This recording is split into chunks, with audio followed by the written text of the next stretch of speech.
Hi guys and welcome back on GSM-ABC YouTube channel. In this tutorial I will show you how to find your phone using Samsung Galaxy Watch 5 Pro. So let's do it.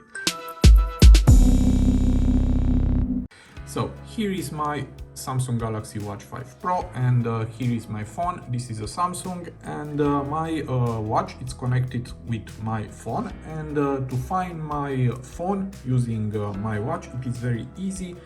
Just go to the top bar and here swipe to the right and again, and here we have this search icon. Just press on this and now you will hear this sound,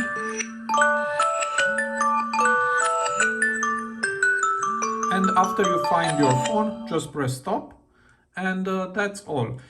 It is very useful if you lose your phone in your house, and I hope this tutorial to be useful for you, and see you to the next. Have a nice day.